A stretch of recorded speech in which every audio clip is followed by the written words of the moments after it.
나무묘법연화경 나무묘법연화경 나무실상묘법연화경 불심천자 양무제의 살생이라는 제목으로 오늘 말씀드려보겠습니다.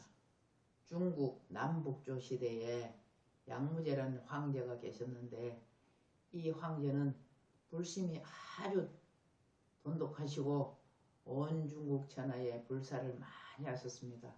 그래서 달마대사님께 여쭤봅니다.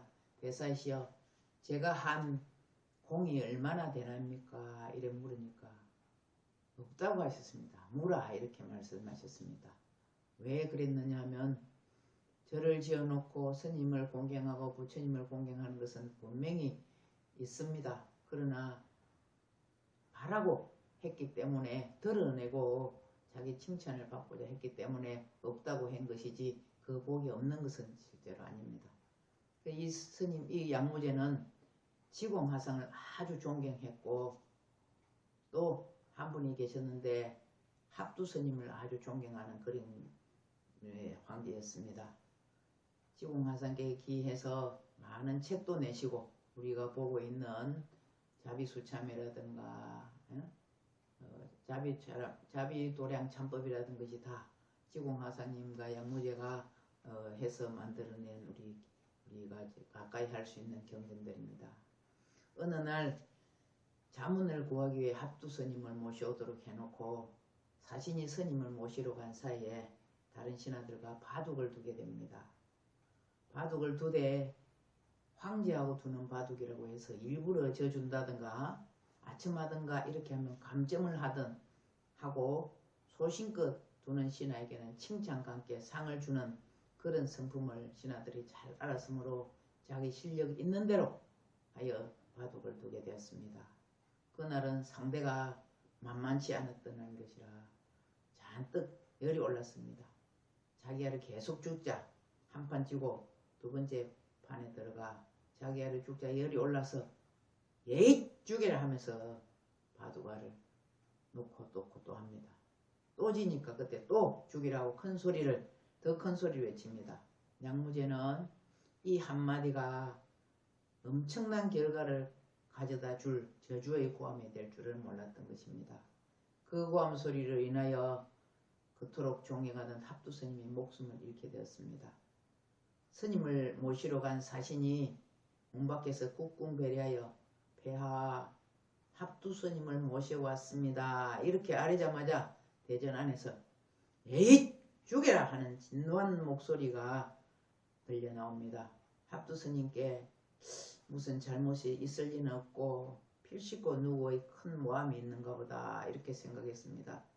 폐하의 목소리가 저다지 진노한 터에 시간을 지체하여 명을 거역하면 나에게까지도 벌을 내릴지도 모르겠구나 하는 생각에 사신은 다시 한 번 더 진언해볼 엄두조차 내지 않고 백배사죄하고 스님을 경장으로 모시고 갑니다. 가면서 스님 대단히 죄송하옵니다. 무슨 영문인지는 제가 알 수 없으나 스님을 모셔왔다는 말씀을 사려오는 그때에 진노하면서 죽여라고 하셨습니다. 이를 어찌해야 하겠습니까? 이렇게 해주니까 스님이 하신 말씀이 걱정 말고 가세. 어느 명이라고 거역하겠는가? 이렇게 말씀하시며 합두스님은 허허 웃으시면서 단도대로 스스로 올라앉으시며 가부좌를 하시고 다음과 같은 개송을 읊으십니다. 사대 본래 공이며 온 본미하며 이수 전춘 풍이며 유여 단춘 풍이로다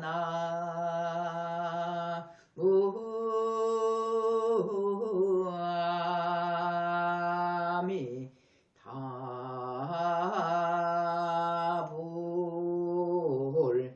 이와 같은 개송을 읊으십니다.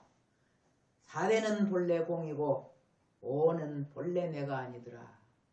머리를 들어 봄바람에 나가니 칼로 봄바람을 베는 것과 같도다. 이런 말씀하십니다. 내용은 지수와 풍이라 사대로 이루어진 본래 육신 공한 것이로다. 오혼 또한 내가 아니로다. 내 머리 이제 칼날 앞에 이마니 칼이 머리를 베는 것은 마치 봄바람을 베는 것과 다름이 없도다.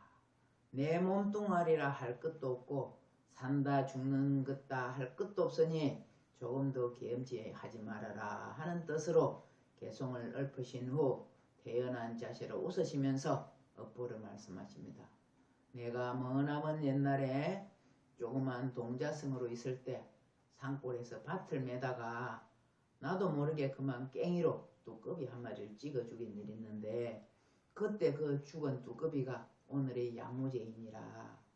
그 양무제가 나를 일부러 죽이려고 한 것도 아니고 나도 또한 뚜꺼비를 일부러 죽이려고 해서 죽은 것이 아니니라. 이 모두 전생의 가보를 오늘이야 돌려받은 것이니라. 이렇게 말씀을 마치고는 스님은 그냥 경장에서 사라졌습니다.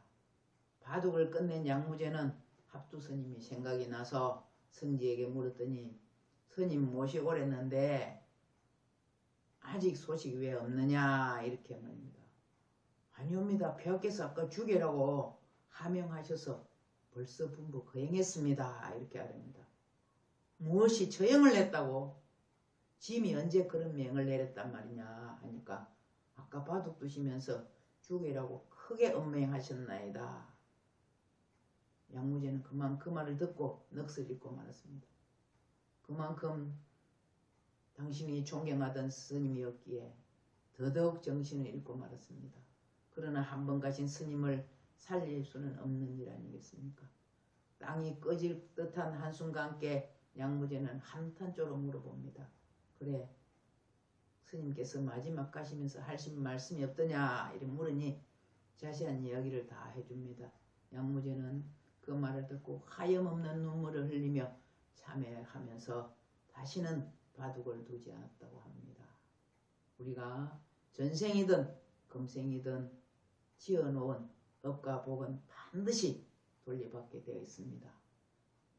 부처님 말씀인 자파한경 7불계에 이런 게 나옵니다. 제약막자 중성공행 자정기심 시제불법이라 이런 말씀이 있습니다. 악한 일은 멀리하고 착한 일은 받들어서 행하고 내 마음이 맑고 깨끗하면 이것이 불법이니라 이렇게 말씀을 남겨주셨습니다. 자파한경에 있습니다. 우리는 오늘보다 나은 내일을 설계하기 위해서 부처님 말씀에 반드시 귀한 불자, 행동으로 옮기는 불자가 되기를 부탁드리면서 오늘의 말씀을 마치겠습니다. 나무 묘법연화경, 나무 묘법연화경, 나무 실상묘법연화경.